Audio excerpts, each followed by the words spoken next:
여기까지입니다. 이어지는 뉴스 7도 많은 시청 부탁드립니다. 함께해 주신 여러분 고맙습니다.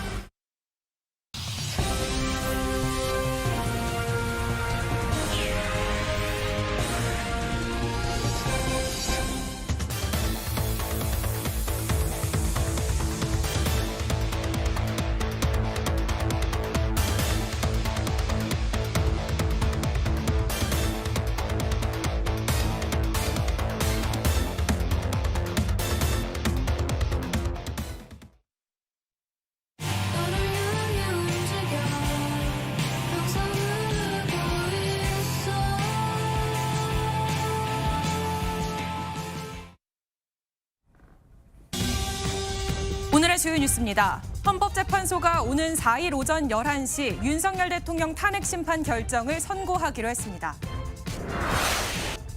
여야는 탄핵 심판 선고일 지정을 환영하며 결과에 승복해야 한다고 입을 모았고 대통령실은 차분하게 헌재의 결정을 기다린다며 몸을 사렸습니다. 성폭력 혐의로 경찰 수사를 받고 있던 장제원 전 국민의힘 의원이 어젯밤 숨진 채 발견됐습니다. 미국 정부가 상호관세 발표를 이틀 앞두고 한국의 소고기 수입 제한 조치 등 21건을 무역 장벽으로 지적했습니다. 뉴스 7 시작합니다. 시청자 여러분 안녕하십니까? 새롭게 인사드립니다. MBN 뉴스 7은 앞으로도 더 나은 뉴스로 찾아뵙겠습니다. 마침내 헌법재판소가 윤석열 대통령을 파면할지 아니면 대통령직을 유지하도록 할지 4월 4일 오전 11시, 지금부터 64시간 후에 결정합니다. 8명 헌법재판관들이 각자 법리와 양심에 따라 판단하면서 법치주의 대한민국은 이제 차분히 지켜보는 시간이 남았습니다. 지금부터 윤 대통령 탄핵 심판 선고 기일, 그 의미와 영향을 자세히 전해드립니다. 먼저 이시열 기자가 보도합니다. 헌법재판소가 윤석열 대통령 탄핵 심판 선고를 오는 4일 오전 11시에 하겠다고 밝혔습니다. 지난해 12월 3일 윤 대통령이 비상계엄을 선포한 지 122일 만입니다. 탄핵소추 의결서가 접수되자마자 즉시 심리에 착수한 헌재는 일주일에 2차례씩 변론을 열며 심리에 속도를 냈습니다. 대통령 탄핵 사건이 다른 어떤 사건보다도 더 중요하죠. 예. 가장 시급하고 빨리 해야 되는 사건부터 하는 거라서. 하지만 평의가 길어지며 결론을 내지 못했는데 결국 변론 종결 후 38일 만에 나오는 결정입니다. 전체 심리기간은 지난해 12월 14일 헌재의 탄핵안 접수 이후 111일로 노무현 전 대통령 때 63일, 박근혜 전 대통령 때 91일을 뛰어넘어 역대 최장 심리기간을 경신했습니다. 선고 당일 윤 대통령이 헌재에 출석할지를 묻는 MBN 취재진의 질문에 윤 대통령 측은 아직 미정이라고 답했습니다. 앞서 노무현, 박근혜 전 대통령은 변론부터 선고 당일까지 헌재에 출석하지 않았습니다. 헌재의 결정에 따라 윤 대통령이 파면될지 아니면 직무에 복귀할지 운명이 갈리는 만큼 많은 관심이 쏠리고 있습니다. MBN 뉴스 이시열입니다. 헌재의 선고는 윤석열 대통령 탄핵 소추안이 접수된 지 111일 만이고 변론을 종결한 지 38일 만에 이뤄집니다. 역대 가장 긴 기간으로 8명 재판관은 깊은 고심에 잠겼을 것으로 보입니다. 헌법재판소 현재 상황 알아보겠습니다. 박주영 기자.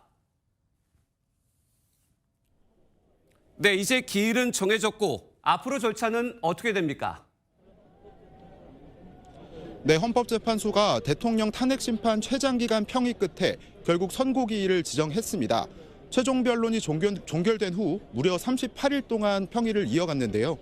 이제는 재판관들의 표결 절차인 평결을 남겨두고 있습니다.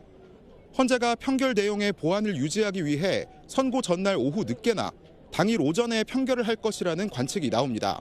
실제로 박근혜 전 대통령 탄핵 심판 사건 때도 재판관들이 선고 당일 오전 평결을 진행하고 결정문을 확정한 바 있습니다. 평결은 주심인 정영식 재판관이 가장 먼저 의견을 밝히고 이후 가장 최근에 임명된 재판관부터 문영배 소장 권한대행까지 순차적으로 의견을 밝히는 순으로 진행됩니다. 결론이 도출되면 이를 토대로 결정문 최종 문구를 마지막으로 점검하고 재판관들의 서명을 받아 확정하게 됩니다.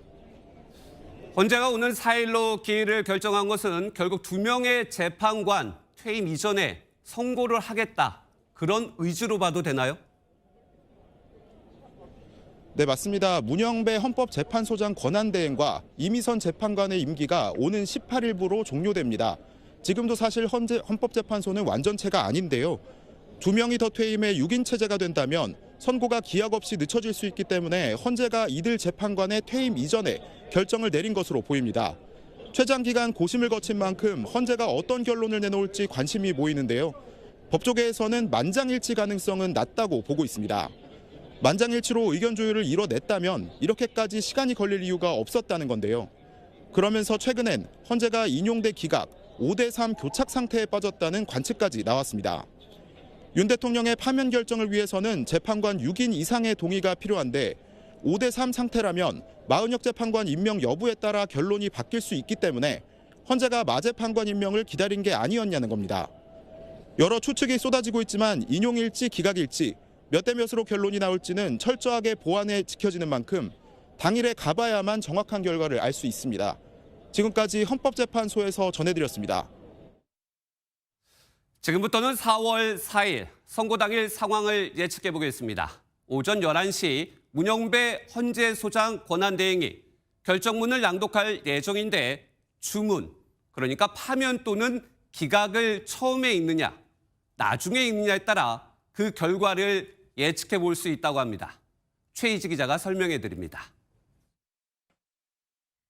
윤 대통령 탄핵 심판 선고는 과거 노무현 박근혜 전 대통령 때처럼 방송을 통해 실시간으로 생중계될 예정입니다. 헌법재판소는 일반인이 직접 재판정에 들어가 방청하는 것도 허용하기로 했습니다. 현지호 기자입니다. 헌법이 수거함으로 교체하는 비용은 한 개당 30만 원입니다. MBN 뉴스 노승환입니다. 스포츠 뉴스입니다. 미국 메이저리그 샌프란시스코의 이정후가 빠른 발로 2경기 연속 2루타를 기록했습니다. 볼넷을 골라 출루하는 눈야구도 뽐냈는데요. 발야구의 눈야구까지 시즌 초부터 펄펄 날고 있네요. 신영빈 기자입니다. 내일은 전국 곳곳에 봄비가 내리겠습니다. 낮에 수도권부터 시작돼 늦은 오후에는 그 밖의 지역으로 확대되겠고요. 비는 밤 사이에 대부분 잦아들겠습니다. 예상 강수량은 5에서 10mm로 많지 않겠고요. 기온이 낮은 강원 산지에는 1cm 안팎의 눈이 내려 쌓이겠습니다. 비의 양이 적어서 건조특보가 유지되는 곳이 많겠습니다. 계속해서 불조심하셔야겠습니다. 또 대기가 정체되는 데다 내일 밤부터는 국외 미세먼지가 유입되면서 수도권과 충남 등 서쪽 지역을 중심으로 공기가 탁하겠습니다. 내일도 아침에는 쌀쌀하지만 한낮에는 포근하겠습니다. 중부지방은 서울이 5도로 출발해서 한낮엔 15도까지 오르겠습니다. 남부지방도 아침엔 5도 안팎으로 출발해서 한낮엔 17도 안팎까지 올라 일교차가 크겠습니다. 다가오는 토요일에도 전국 곳곳에 비가 내릴 전망입니다. 내셨습니다. 이제 4월의 봄이 시작됐습니다. 오지 말라고 해도 봄은 어김없이 찾아왔습니다. 유독 추웠던 겨울의 아스팔트에도 따뜻한 온기가 올라옵니다. 그 온기가 화합과 치유의 밑거름이 되기를 바랍니다. MBN 뉴스7은 더 나은 뉴스로 내일 다시 찾아뵙겠습니다. 오늘도 시청해주셔서 고맙습니다.